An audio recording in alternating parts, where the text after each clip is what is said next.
ক্যান্সারকে কবজা করতে এবার ন্যানো রোবটকে হাতিয়ার করতে চাইছেন ক্যান্সার বিশেষজ্ঞরা। সম্প্রতি ক্যারোলিনস্কি ইনস্টিটিউটের গবেষকরা ন্যানো রোবট তৈরি করছেন, যা ইঁদুরের ক্যান্সার কোষকে মেরে ফেলতে পারে বলে দাবি করা হয়েছে। গবেষণাটি নেচারের ন্যানো টেকনোলজি পত্রিকায় প্রকাশিত হয়েছে। গবেষণায় বলা হয়েছে, রোবটটিকে এমন একটি ক্ষুদ্র আকার দেওয়া হয়েছে যাতে সেটি টিউমারের ভিতরে গিয়ে উন্মুক্ত হয় এবং সুস্থ কোষগুলিকে বাঁচিয়ে রাখে। ক্যারোলিনস্কা ইনস্টিটিউটের গবেষকদের দল এর আগে একটি অ্যামাইনো অ্যাসিডের শৃঙ্খল দিয়ে ষড়ভুজ আকৃতির পেপটাইডের কাঠামো তৈরি করেছিলেন। এই কাঠামোটি কোষের দেয়ালে আটকে ডেথ রিসেপ্টর প্রক্রিয়াটি ডেকে আনতে পারে বলে দাবি গবেষকদের।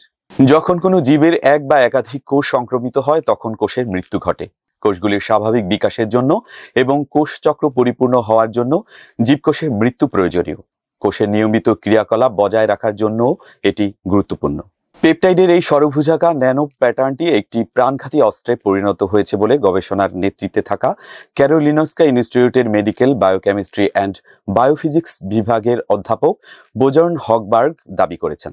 তিনি বলেন, যদি এই পেপটাইডের কাঠামোটিকে ওষুধ হিসেবে ক্যান্সার আক্রান্ত দেহে প্রবেশ করানো হয়, তবে এটি নির্বিচারে শরীরের কোষগুলিকে হত্যা করতে শুরু করবে, যার ফল মোটেই ভালো হবে না। এই সমস্যার সমাধান করার জন্য বিজ্ঞানীরা ডিএনএ থেকে তৈরি একটি ন্যানো স্ট্রাকচারের ভিতরে রোবটটিকে লুকিয়ে রেখেছেন বলে গবেষণায় উল্লেখ করা হয়েছে। গবেষকদের এই দল বহু বছর ধরে কাজ করে চলেছে। এখন তারা এই অস্ত্রটিকে সঠিকভাবে চালানোর কৌশল ব্যবহার করে দেখেছেন, যাতে সঠিক পরিস্থিতিতে ন্যানো রোবটটি সক্রিয় করা হয়। গবেষকরা জানিয়েছেন, অস্ত্রটি তারা এমনভাবে লুকিয়ে রাখতে পেরেছেন যে এটি শুধুমাত্র একটি টিউমারের মধ্যে এবং তার আশেপাশে পাওয়া পরিবেশকেই সক্রিয় ভূমিকা পালন করতে পারে, যার একমাত্র লক্ষ্য হল ক্যান্সার আক্রান্ত কোষগুলিকে নিধন করা, কোনো পার্শ্ব প্রতিক্রিয়া ছাড়াই। স্তন ক্যান্সারের টিউমার সহ ন্যানো রোবটটিকে ইনজেকশনের মাধ্যমে একটি ইঁদুরের দেহে প্রবেশ করিয়ে পরীক্ষা করেন গবেষকরা। অন্য একটি ইঁদুরের দেহে ন্যানো রোবটের একটি নিষ্ক্রিয় সংস্করণ প্রবেশ করানো হয়।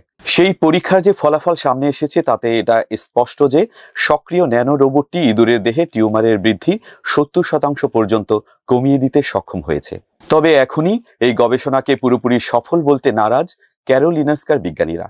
ক্যারোলিনস্কা ইনস্টিটিউটের মেডিকেল বায়োকেমিস্ট্রি অ্যান্ড বায়োফিজিক্স বিভাগের গবেষক ইয়ং ওয়াং সংবাদ মাধ্যমকে বলেছেন, আরও জটিল ক্যান্সারের মডেলগুলিতে এই পদ্ধতি প্রয়োগ করে দেখা হবে। বিশেষত মানবদেহের ক্যান্সারের সঙ্গে সাদৃশ্য রয়েছে এমন জটিল ধরনের টিউমারের ওপর আরও নিবিড় পরীক্ষা নিরীক্ষার প্রয়োজন রয়েছে বলে মত গবেষকদের। ন্যানো রোবটটির সাফল্যের চাবিকাঠি লুকিয়ে রয়েছে কম পিএইচ বা অ্যাসিডিক মাইক্রো এনভায়রনমেন্টে। কারণ ক্যান্সারের কোষগুলির আশেপাশেই এই ধরনের পরিবেশ থাকে, যা ন্যানো রোবটকে সক্রিয় করে তোলে। চিকিৎসক গবেষকদের মতে, ন্যানো প্রযুক্তি এমন একটি সম্ভাবনা যা ক্রমশ চিকিৎসা বিপ্লবের অবিচ্ছেদ্য অংশ হয়ে উঠছে। ন্যানো প্রযুক্তি কিভাবে জটিল রোগের চিকিৎসাকে আরও সফল এবং সুনির্দিষ্ট করে তুলতে পারে, তা নতুন এই গবেষণায় প্রকাশিত হয়েছে। ক্যান্সার চিকিৎসার পার্শ্ব প্রতিক্রিয়াগুলিকে ন্যানো প্রযুক্তি ব্যবহার করে হ্রাস করা সম্ভব, এমনটাই বলছে গবেষণা।